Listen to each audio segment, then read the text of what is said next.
A vida nos desafia constantemente a lidar com as adversidades, com as situações onde somos, de alguma forma, prejudicados, atacados ou maltratados.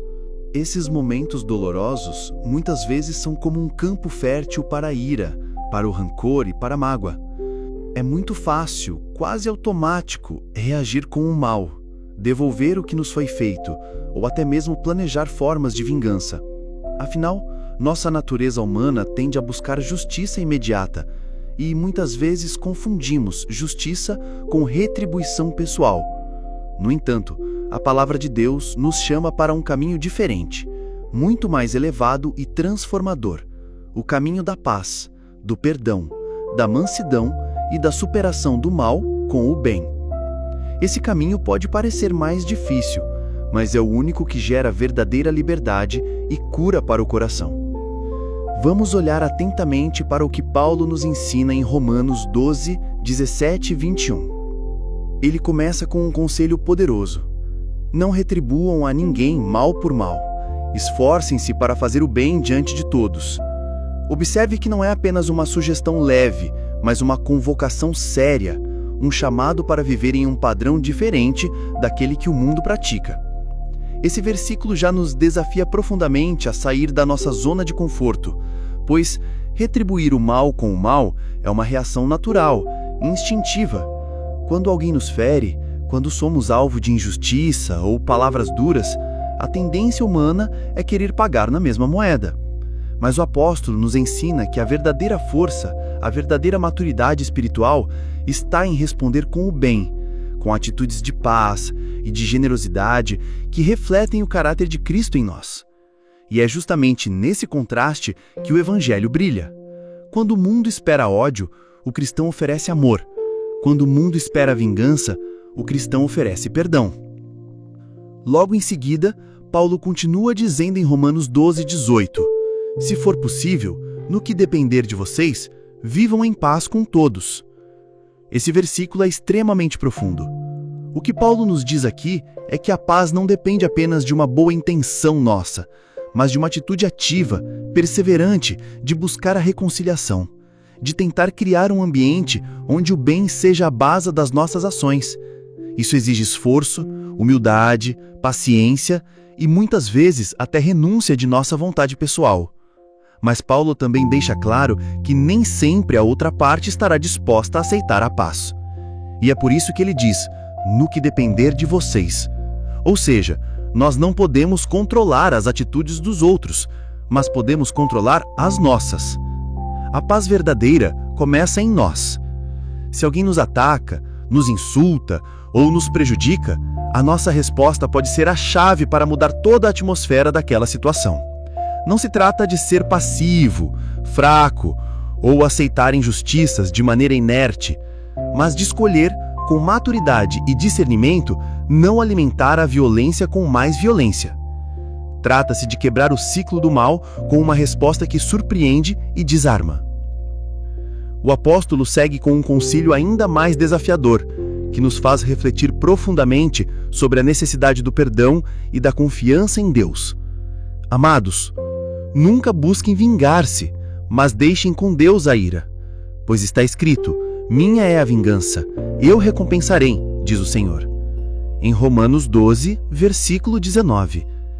Aqui, somos convidados a abrir mão da nossa vontade natural de vingança, a renunciar o desejo ardente de ver a justiça acontecer pelas nossas próprias mãos e a confiar que Deus, em sua justiça perfeita, se encarregará do que for devido. Isso é extremamente difícil, porque dentro de nós existe um senso de querer ver o mal sendo corrigido com a mesma intensidade com que ele nos afetou. Mas a verdadeira sabedoria e fé estão em entregar essa responsabilidade ao Senhor. Ele conhece os corações, ele vê além do que nossos olhos podem ver, e ele sabe o tempo certo para agir. Nosso papel é responder com o bem, com o perdão, com paciência, deixando que Deus seja o juiz final. E finalmente, em Romanos 12, 20 a 21, Paulo nos apresenta uma lição profunda, que chega a soar contraintuitiva, mas que carrega um poder transformador impressionante. Pelo contrário, Se o seu inimigo tiver fome, dê-lhe de comer. Se tiver sede, dê-lhe de beber. Fazendo isso, você amontoará brasas vivas sobre a cabeça dele. Não se deixem vencer pelo mal, mas vençam o mal com o bem. Essa é uma metáfora poderosa, mas ao mesmo tempo muitas vezes mal compreendida. À primeira vista, alguém pode imaginar que Paulo estivesse sugerindo um tipo de punição simbólica, como se o inimigo estivesse sendo queimado pelo peso da bondade recebida. Mas, na verdade, o sentido é muito mais profundo, espiritual e transformador. Paulo não está falando de vingança disfarçada, mas de uma obra silenciosa e eficaz que só o bem pode realizar no coração humano. Naquele tempo, os leitores de Paulo estavam familiarizados com o processo de fundição e com o trabalho dos artífices que moldavam metais. Os fundidores lidavam com materiais extremamente resistentes, como o ferro e o bronze, que por natureza são duros, inflexíveis e impossíveis de serem moldados pelas mãos humanas sem a ação do fogo. Para que esses metais se tornassem úteis, eles precisavam ser submetidos a um calor intenso e constante. Esse calor penetrava no interior do metal e, pouco a pouco, amolecia sua estrutura rígida, até que o fundidor pudesse trabalhar nele e dar forma a algo novo. Uma ferramenta, uma arma, um utensílio ou até mesmo uma peça de beleza. Sem esse processo, o metal continuaria apenas um bloco bruto, pesado e sem função definida. É exatamente essa imagem que Paulo quer transmitir. Quando você responde ao mal com o bem, quando alimenta quem te fere, quando oferece água a quem te persegue, é como se você colocasse brasas vivas sobre a cabeça dessa pessoa. Não para destruí-la ou puni-la, mas para aquecer e amolecer seu coração endurecido. As brasas aqui representam esse calor espiritual que penetra onde palavras humanas não conseguem chegar. Assim, você se torna, de certa forma, um agente de transformação usado por Deus. Sua atitude não apenas interrompe o ciclo do mal, mas começa a derreter a frieza, a rigidez e a dureza, provocadas pela amargura, pelo ódio e pelo pecado.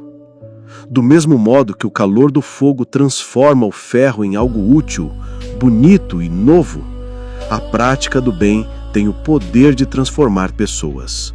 Não pela força bruta, não pela imposição, mas pelo amor, que vence resistências e quebra barreiras. Essa passagem é extraordinária, porque muda completamente nossa perspectiva sobre como devemos reagir diante da hostilidade. Paulo nos ensina que a resposta ao mal não é apenas a neutralidade, mas sim uma ação positiva de bondade. O inimigo espera confronto, espera indiferença, espera resistência. Mas quando oferecemos cuidado, alimento, bondade e até generosidade, nós quebramos as expectativas dele e tocamos algo profundo em seu coração. Esse é o segredo do reino de Deus. Um reino onde a lógica humana é invertida, onde o mal não tem a última palavra e onde a verdadeira vitória não está em revidar, mas em transformar. É nesse lugar de mansidão e firmeza que o Evangelho floresce, no invisível que se torna visível, no pequeno gesto que gera impacto eterno. E veja, isso não significa ignorar a dor que sentimos, nem aceitar abusos ou injustiças como se nada tivesse acontecido. Não significa ser ingênuo ou se colocar em situações de risco. O que a Bíblia nos propõe é algo muito mais profundo. Mesmo diante do mal, temos a opção de escolher o bem. Esse é o maior testemunho do cristão, refletir o caráter de Cristo, que mesmo diante de tanta hostilidade, não revidou, mas orou pelos seus inimigos. Uma vez, em uma experiência pessoal, eu fui testado em relação a isso. Havia uma situação em que fui mal interpretado e atacado verbalmente por alguém com quem eu trabalhava. A raiva inicial foi intensa e a tentação de responder à altura estava ali, muito forte. Tudo dentro de mim gritava por defesa, por mostrar que eu estava certo. Mas, ao lembrar dos ensinamentos de Paulo e de Jesus, resolvi não seguir o impulso imediato. Respirei fundo, escolhi a calma e, em vez de responder com dureza, usei palavras de respeito, mostrando abertura para ouvir e tentando compreender o ponto de vista da outra pessoa. Para minha surpresa, a situação mudou completamente.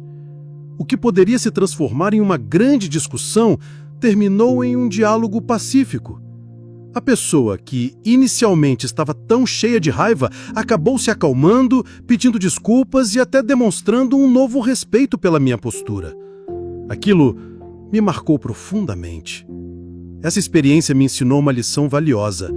Vencer o mal com o bem não apenas amolece o coração dos outros, mas nos transforma como pessoas. Quando praticamos o bem, mesmo quando não sentimos vontade, estamos exercitando a obediência e permitindo que o Espírito Santo governe nossas emoções. Isso preserva nossa paz interior, fortalece nossa fé e abre espaço para que Deus atue em situações que estão além do nosso controle. O bem não é apenas uma resposta estratégica ao mal, mas um estilo de vida que nos conecta ao coração de Deus. Portanto, ao enfrentarmos o mal, precisamos lembrar que a nossa arma não é a vingança nem o rancor, mas o bem. Cada escolha de praticar o bem em vez de ceder ao mal nos torna participantes de um processo divino de transformação. Se você está passando por um momento de conflito, de ataque ou injustiça, lembre-se, não se deixe vencer pelo mal. Responda com o bem. A transformação que Deus pode fazer através da sua atitude será muito maior do que qualquer retribuição humana que você possa imaginar. E essa transformação não acontece apenas no outro, mas principalmente dentro de você. Se essa mensagem falou com você, se tocou alguma área da sua vida ou te fez pensar em como agir diferente diante do mal, não guarde isso só para você. Curta esse vídeo, se inscreva no canal Reflexão Matinal e ative o sininho para continuar recebendo reflexões como esta. E me conta nos comentários, você já venceu o mal com o bem? Ou está tentando fazer isso agora? Sua história pode ser um testemunho poderoso para alguém que também precisa dessa luz.